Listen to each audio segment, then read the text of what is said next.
கர்த்தருடைய நாமத்துக்கு மகிமை உண்டாவதாக. நான் குடியில் ஒரு வருடம் ஆகும். அப்போ எனக்கு அந்த மாத வாக்கு தத்துவம், உங்களுடைய கூடாரம் சமாதானத்தோடு இருக்க காண்பீர்கள், உங்களுடைய வாசஸ்தலத்தை விசாரிக்கும் போது குறைவை காண மாட்டீர்கள் என்று அந்த மாதத்தின் வாக்கு தத்தமா இருந்தது. அந்த வாக்கு தத்தமா என் நிலையம் அந்த நேரம் அவ்வளோ ஒரு எனக்கே கொடுத்த மாதிரி ஒரு மனநிறைவு உண்டாச்சு. அதுல இருந்து ஒவ்வொரு நாளும் இந்த ஜபக்குடிகளை கலந்து வரும்போது இந்த ஆண்டுல எனக்கு மாத்திரம் இல்லை, என் குடும்பத்தில் எல்லாருக்கும் ஒவ்வொருவருக்கும் ஒரு நல்ல ஒரு மாற்றம், நல்ல ஒரு கிருபை ஆண்டவரை தந்திருக்கிறாரு. அப்போ அந்த அந்த மாதத்துல உடம்பு சரியில்லாம தங்கச்சி வந்திருக்கும் போது இங்க தங்கி ஒரு 10 நாள் தங்கி இருக்கும் போது நான் சொல்லும் போதெல்லாம் அவங்க அந்த வார்த்தை எப்படி புரிஞ்சுக்கிட்டாங்களே தெரியல. அந்த 10 நாள் அந்த வார்த்தை கேட்டாங்க. கேட்டு அவங்களுக்காக ஐயா கிட்ட நாங்க ஜெபிக்க கேட்கும் போது தண்ணீரை எண்ணெய் வச்சு ஜெபம் பண்ணி கொடுங்கம்மா அப்படின்னு சொன்னாங்க. அந்த நிலையில அவங்க அன்னைக்கே மறுத்திருக்கணும். இந்த கூடுகை ஜபத்தின் மூலமாகவும் ஜெபித்த ஆண்டவுடைய கிருபையினாலும் 8 மாதங்கள் அவங்க இருந்து நல்ல முறையில மறித்தாங்க. கர்த்தருக்கு நன்றி சொல்றேன். அதே போல எனக்கும் நான் தையல் கத்துக்கிட்டு நான் தையல் வேலை செய்து வீட்டிலேயே செய்து 20 வருடங்களுக்கு மேல ஆயிடுச்சு. ஆனா கடை வைக்கணும்னு மனசுல ஆசை இருக்கும். ஆனா அது எப்படி அப்படின்ற மாதிரி அது எனக்கு வாய்க்காதே இருந்தது. ஜப கொடியில கடைசி ஒரு சூழ்நிலை வரும்போது நான் கம்பெனிக்கு வேலைக்கு போவா, ஒரு கடை வைக்கவான்னு போராடி கொண்டு இருக்க நேரத்துல ஐயா கிட்ட ஆலோசனை கேட்கும் போது எடுத்த வார்த்தை கடை வச்சு நடத்துங்க அப்படின்னு ஒரு வார்த்தை கொடுத்தாங்க.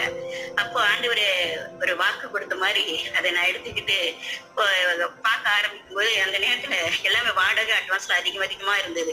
அப்புறம் ஆண்டோட சொன்னேன், என்னப்பா இவ்வளவு வாடகை இவ்வளவு இதெல்லாம் நமக்கு சமாளிக்க முடியாது, அந்த அளவுக்கு நம்ம வேகமா ஒரு ஜென்ஸு போல் தைக்க முடியாது, நிதானமா தான் வேலை செய்யணும் அப்படின்னு நினைச்சுக்கிட்டு சரி பார்ப்போம் அப்படின்னு சொல்லிட்டு அதுக்கப்புறம் கம்பெனி கிடைச்சா சரி போகலாம் அப்படின்னு போது, ஆனாலும் அந்த கம்பெனி கிடைச்சா அவ்வளவு நேரத்துக்கு போனோம்.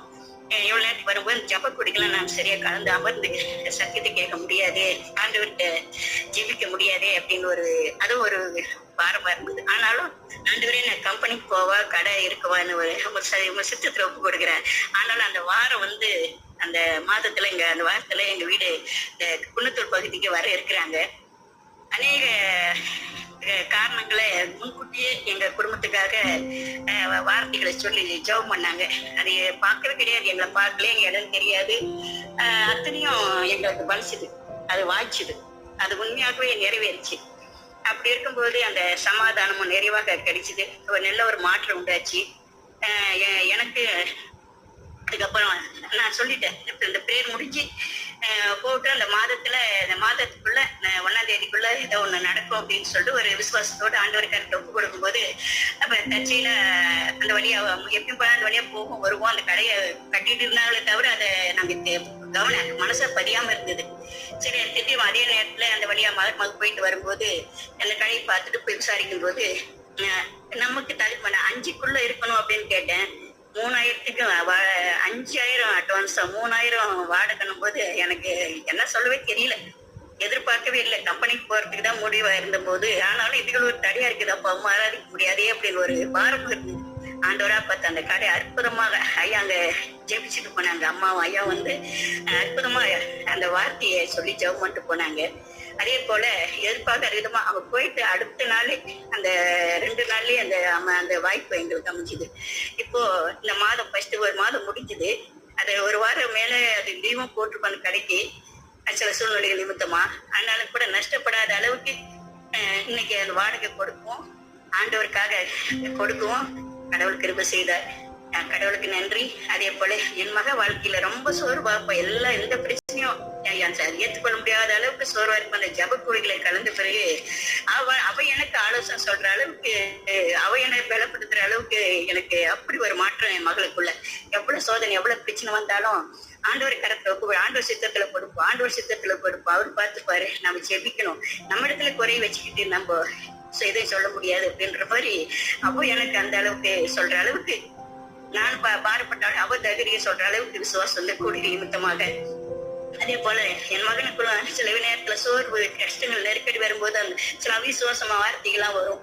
அந்த குருவி கூட ஆண்டவர் இப்போ வெள்ளனாக மாற்றி இருக்கிறார். ஒரு விசுவாசமோடு எந்த சூழ்நிலையிலும் அந்த வார்த்தைலாம் இப்போ வரதே கிடையாது. நல்ல ஒரு ஒரு விசுவாசத்தை ஆண்டவர் கொடுத்திருக்கிறாரு.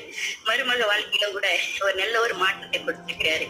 அது போல ஒரு ஒரு சொப்பனம் போல நான் கண்டேன். நானு ரெஜினாமா என்னை பிடிச்சி தூக்கி மேல எடுக்கிறாங்க.